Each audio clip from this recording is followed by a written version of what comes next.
সূরা আল জিন। রহমান রহিম আল্লাহ তাআলার নামে। হে নবী, তুমি বলো, আমার কাছে এ মর্মে ওহী নাজিল করা হয়েছে, জিনদের একটি দল কোরআন শুনেছে।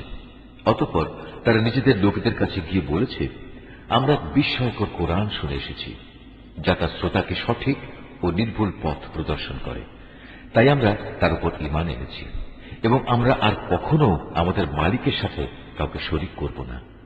আর আমরা বিশ্বাস করি আমাদের মালিকের মান মর্যাদা সকল কিছুর ঊর্ধ্বে।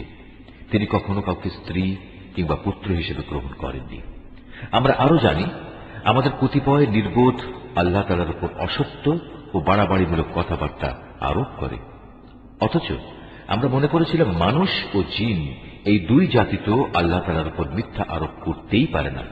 মানুষদের মাঝে কতিপয় মূর্খ ব্যক্তি বিপদে আপদে কিছু সংখ্যক জিনের কাছে আশ্রয় চাইত। এসব করে তারা জিনদের অহংকার অহমিকা আরো বাড়িয়ে দিত। এই জিনরা মনে করত, যেমনি মনে করতে তোমরা মানুষরা মৃত্যুর পর আল্লাহ তাআলা কখনো কাউকে পুনরুজ্জীবিত করবেন না। জিনরা আরো বলল, আমরা আকাশমণ্ডল ভালোভাবে পর্যবেক্ষণ করেছি, আমরা একে কঠোর প্রহরী ও উল্কা পিণ্ড দ্বারা ভরা পেয়েছি।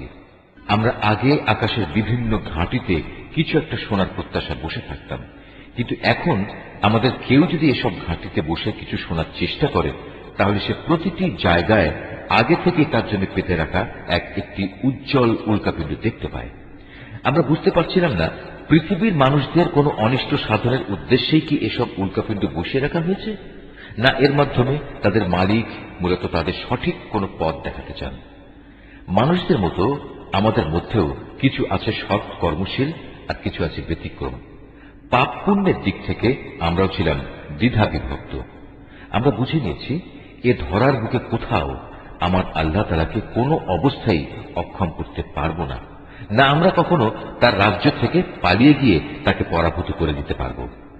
আমরা যখন হেদায়েতের বাণী সম্বলিত কোরআন শুনলাম, তখন আমরা তার উপর ঈমান আনলাম।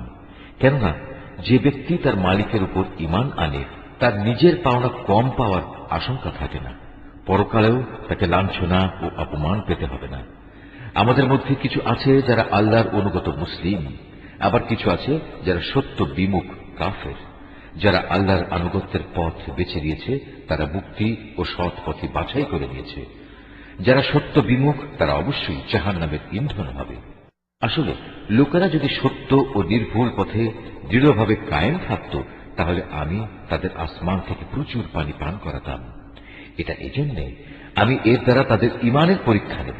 যদি কোনো মানুষ তার মালিকের স্মরণ, ঈমান ও আনুগত্য থেকে মুখ ফিরিয়ে নেয়, তার মালিক তাকে অবশ্যই কঠোর আযাবে প্রবেশ করাবেন।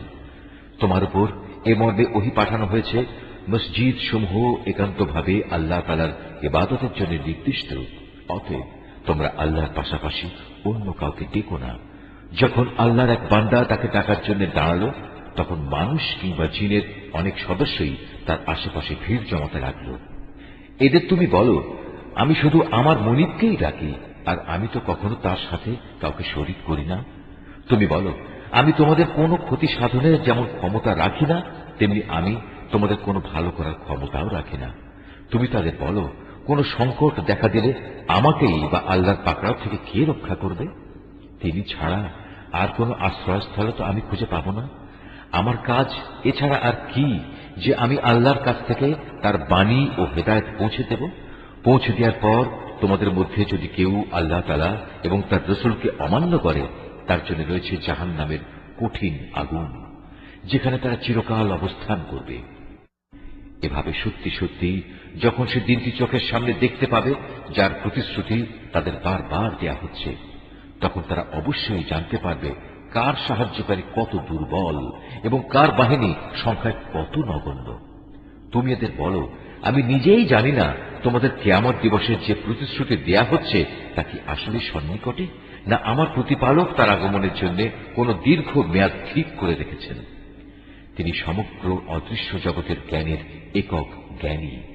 তার সে অদৃশ্য জগতের কোনো কিছুই তিনি কারো কাছে প্রকাশ করেন না, অবশ্য তার রাসূল ছাড়া, যাকে তিনি এই কাজের জন্য বাছাই করে নিয়েছেন।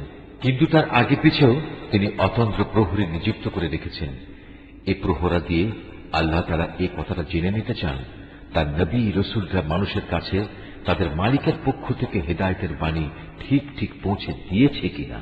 অথচ আল্লাহ তাআলা এমনি তাদের সবকিছু পরিবেষ্টন করে রয়েছেন এবং এ সৃষ্টি জগতের সবকিছুর গুনতি তিনি অবগত রয়েছেন।